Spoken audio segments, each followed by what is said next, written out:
I'm Sanjana, sir. I've completed my master's in food and nutrition. In many of our areas, we all have like junk food and other hotels and all. But there is very low restaurant regarding millets, no, sir. How can we start millet related foods? So there have been, establishments, and I think we are in an age and day where we are having exclusive millet-based restaurants. I have seen Yes, sir. them in But it's too Bangalore. I have costly, seen sir. them. If we like to consume like common millet idli, there is no accessible, no, sir. The cost is also too high. So no common people can See, get access. what happens is when the moment you talk of pricing and things like that, so restaurants always do that, but nobody stops you from trying and doing it at your level. But if you have that vision of trying to provide most affordable meals, I'm sure you can give it a try, or try doing your startup journey. Because you are a technologist or a nutritionist yourself, I think you should not have trouble in developing, or rather, products or the technologies per se. So I think you can give it a try. Maybe the pricing is subjective thing. What is pricey in Bangalore may not be very pricey in Hyderabad, or what is pricey in Hyderabad may not be very pricey in Chennai. So I think that I leave it, outside. But other part of it is, yes, you can actually do. It's a very great idea that you have.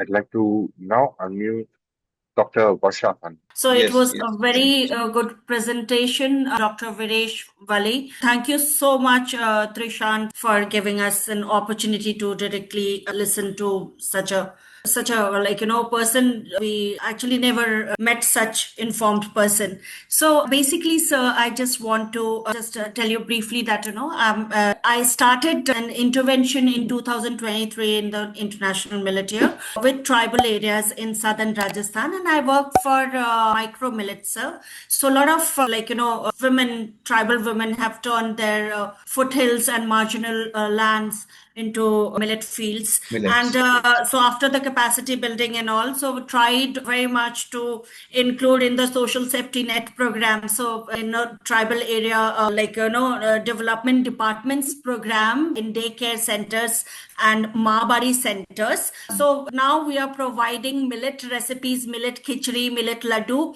ragi laddu especially, and this China, proso millets, laddu, dalia, and all those sattu to the tribal, these institution at 25 centers. And we have conversed at the ground level, village level with other departments like ICDS, and also things are started very well. Just one thing, if we have to scale up, it took 3 years for, starting this small level of intervention. Started with 5 blocks, selected panchayats. But if we have to, scale up, definitely will need one expert body to guide us, and for everything, right from capacity building to the availability of seeds to the right from farmers hand holding to everybody, because that a kind of authority, as I heard you and I got to understand so many things absolutely with clarity. So that kind of clarity is not there in any of the agriculture. I'm very sorry to say, with agricultural universities or KBKs, it's not there. So, and we have a limitation. I'm a health management professor, so we're not authority in that. Just trying to build a micro level case study or evidence based intervention. So how now, Trishant, since you have brought us here now, do something to connect with the technical hub, so that so kind of, if those who are implementing practically, how to implement, how to scale up, and which is the body like Nutri Hub will just provide technical knowledge which is possible through any I don't know where to go. And because I contacted Mr. Dayak, I've already worked with him, Now Tara ma'am is there at Indian Institute of Millet Research in Hyderabad. So Tara ma'am also knows me. I've met her many times. But then that kind of expertise and hand-holding support is not there. So if you if anybody comes up for that, much more changes can be made, sir. So I think thank you, Dr. Varsha. I partially agree with you the fact that some technical support is needed for any intervention of this kind to to scale up. So I don't know if you have tried. Definitely, it's good that you already know Dr. Tara ma'am, and I would also request you. Maybe I can later on connect. So we'll request you to contact Dr. J. Stanley, the CEO of Nutri Hub. He's an excellent man where I'm sure sir would be able to figure out a way where this particular intervention being scaled up and how the collaboration can actually work. Yes, from my end, if you need any kind of inputs or support to your exercise, I'm open to that support, and maybe Vishwa team can connect me, and I'll be able to facilitate that particular connect to NutriHub as well. And I try to see it or make it happen. I'm sure you must have had some past experiences, but I would probably consider this as a challenge, and that I'll try to make this happen.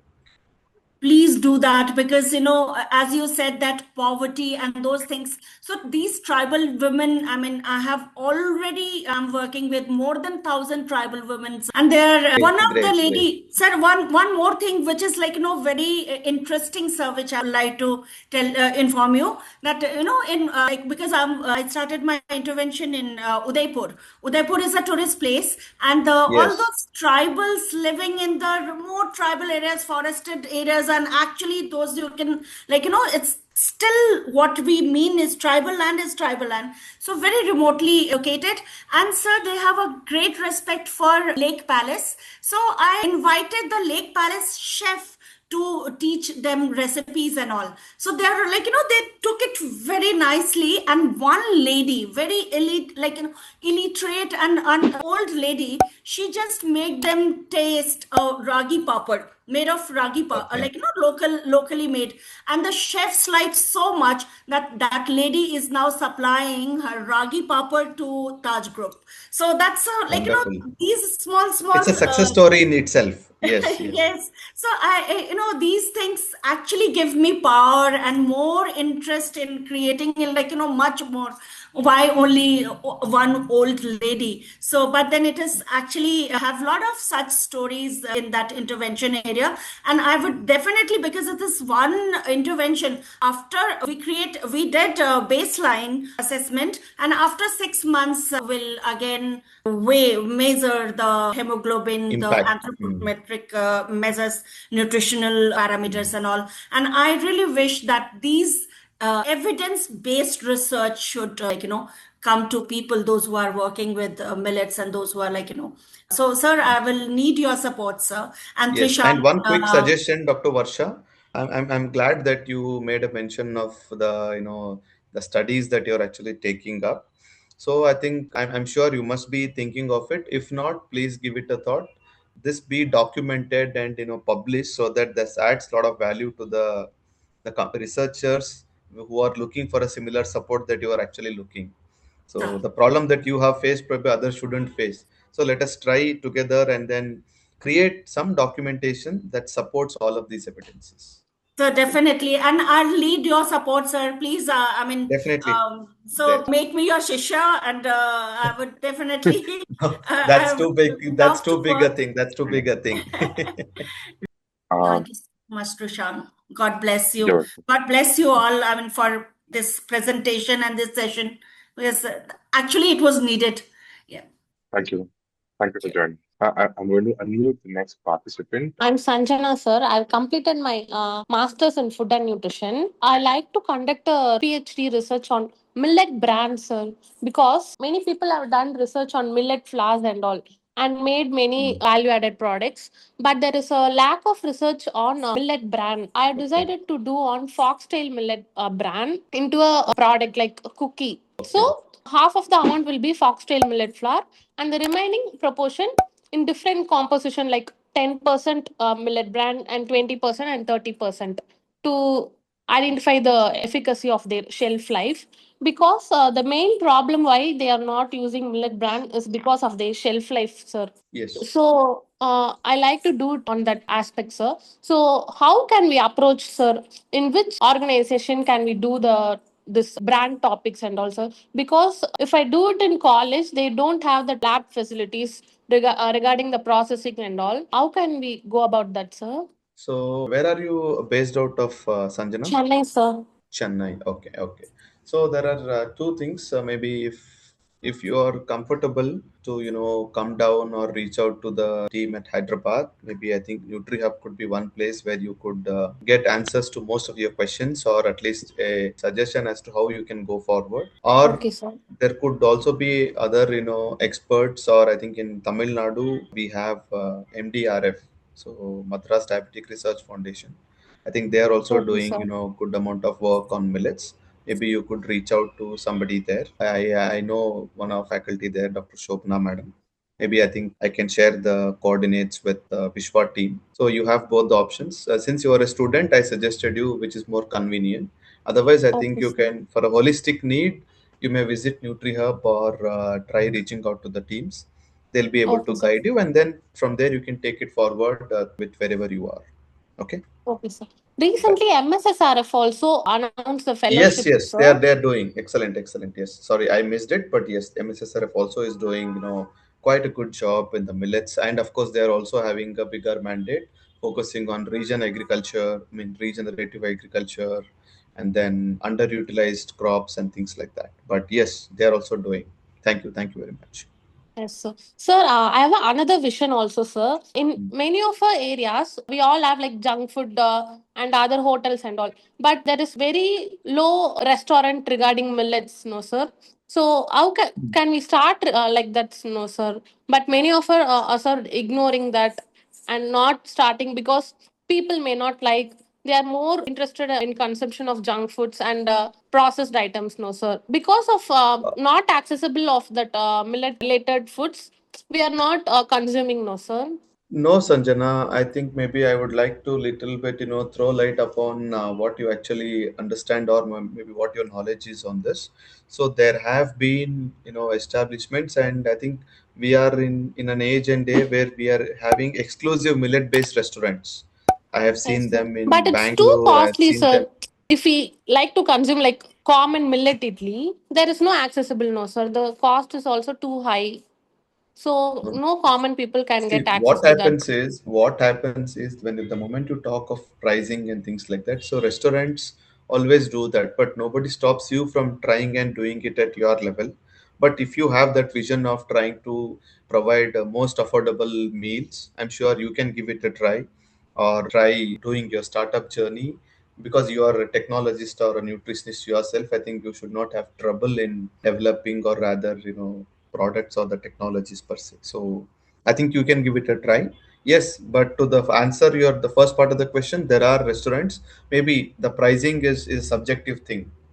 What is pricey in Bangalore may not be very pricey in Hyderabad, or what is pricey in Hyderabad may not be very pricey in Chennai. So I think that I leave it outside. But other part of it is, yes, you can actually do. It's a very great idea that you have.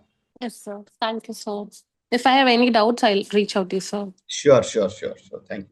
So I'd like to, because I think ma'am mentioned she's from Tamil Nadu. There's some, if you want to know about like organic farming of millets, I would suggest you to take a trip to Oroville, which is near Pondicherry. And there's a couple of farms. One is called Annapurna Farm, other is called Solitude Farm. There's another one called Kotakarai Organic Food Processing Unit. And they have finger millet, foxtail millet, kodo millet, and these are the four varieties they have. And when ma'am was talking about food products that are made from millet exclusively in restaurants, I have come across some chains in Gujarat, which are from the south. There's a cafeteria called Bengaluru Cafe, which is serving about 8 to 9 different types of millet-based dosas, idlis, and stuff like that. And it's very tasty. An industrialist started it, and it's very reasonable also for the like surprisingly reasonable in Gujarat, because in Gujarat even rice dosa is like 200, 250 rupees starters. So I think new ventures are coming up. People are slowly moving towards the millet food units. Yes. Moving on to the next question. I'd like to now unmute Jegna Kara. Yeah, thank you so much for such useful information in very simple words. Sir, actually, I'm using millet already, so I'm facing one problem. So, if you have the solution for that, I'm from Mumbai. Here, climate is moisture, and millets are organic. Within 10 to 15 days, here some insect generates in millet. So, how we can Okay. store it? So you're talking about the grain, madam? Yes, Okay. So I think the storage at the household level, yes, because it varies. However, we have been, working or at the large at the field level, but maybe I'll try to, connect and reach out to an expert. But again, as I said, you can reach out to the institution. So we have there are entomologists, and that particular problem you'll definitely be able to, address. What I can do is, since you are far away, I'll try to, maybe take your connect from the Vishwa team and then try to address from whatever my, because giving a solution shouldn't be a trouble, but at the household level I yes. would not want to, blanketly say something to you unless and until it is, obtained from an expert. We are into grains and pulses business. So we have Mhm. introduced millet at our shop also for selling purpose. Okay. At least Hmm. someone wants, they don't get it here easily. So we are making Okay. available. So I for think in that that purpose case, also I I have need seen help. a couple of startups who are, employing this, vacuum packaging, where they're able to Tight sales. retain the grains for a longer period of time. But from a business point of view, yes, that actually holds good. But if I thought you were also asking it from your household consumption point of view, which is why Both I actually probably I'm didn't have. yeah, I'm asking for both actually. Yes, yes. I think from a business standpoint, yes, vacuum packaging could be one choice that you can always look for. Probably it helps you store them for a quite longer time. Okay. Yeah, thank you. Right. Thank you. Thank you. Do you think like taping a silica gel, food safe silica gel packet in the top of the lid could help reduce the moisture I have, in a seen small container? some of the startups also have this kind of, maybe like an active packaging or something like that. But again, it is, the area that is has to be researched, because the Right. moment, a suggestion is given, generally what happens if something goes here and there, so the entire It blame could have goes on written. millets. And Right. what happened vacuum packaging we do, but when we open up the packet at like household level, so if we open up the packet, so after that within 10 days insect generates. Understood, understood, madam. I think, as I said, no, maybe my ex boss, Dr. Stanley, he's an entomologist himself. I think you should be the right person that will be able to, answer that particular question. I was just reading about it online. Some people have used the cold storage technique that so whenever they buy Yeah, it, yeah. they store it in the refrigerator for No, a few that's most days. of us do. No, So the we eggs generally die keep basically. everything in fridge. Yes, Yeah. yes, yes. We do it for So most the of the eggs grains, die. regardless of what they are. Again, because it is very precisely asking, so I thought it's better. An expert opinion is Right. always. So I'd like to now unmute the next guest.